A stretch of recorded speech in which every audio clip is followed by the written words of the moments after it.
You may know that it takes light a zippy 8 minutes to reach us from the surface of the sun. So how long do you think it takes light to travel from the sun's core to its surface? A few seconds? Or a minute at most? Well, oddly enough, the answer is many thousands of years. Here's why. Photons are produced by the nuclear reactions deep in the core of our sun. As the photons flow out of the core, they interact with matter and lose energy, becoming longer wavelength forms of light.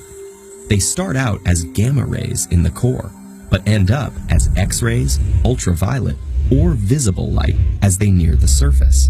However, that journey is neither simple nor direct.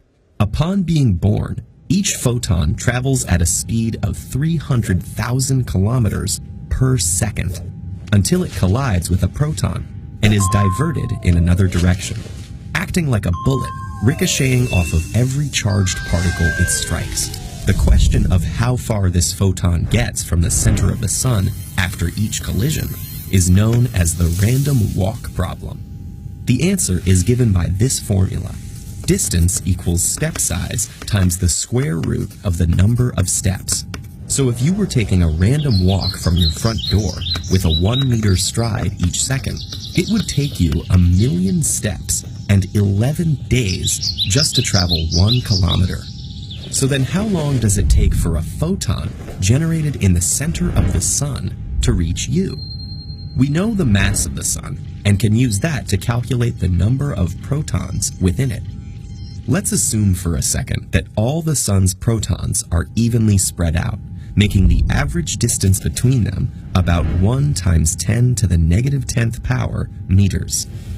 To random walk the 690,000 kilometers from the core to the solar surface would then require 3.9 × 10 to the 37th power steps, giving a total travel time of 400 billion years.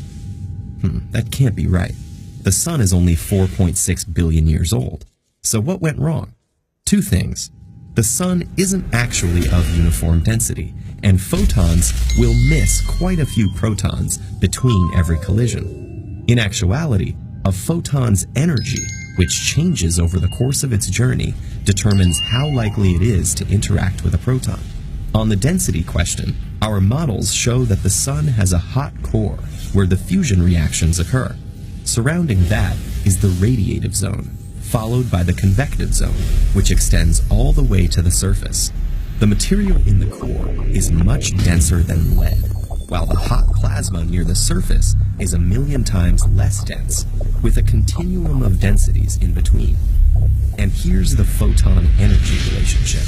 For a photon that carries a small amount of energy, a proton is effectively huge, and it's much more likely to cause the photon to ricochet. And for a high-energy photon, the opposite is true. Protons are effectively tiny. Photons start off at very high energies compared to when they're finally radiated from the sun's surface.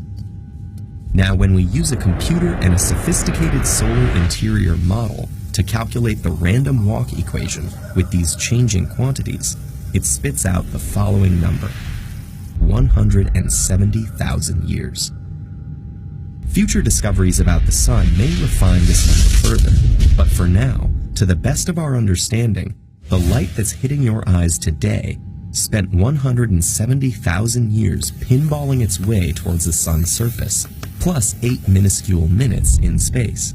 In other words, that photon began its journey 2 ice ages ago, around the same time when humans first started wearing clothes.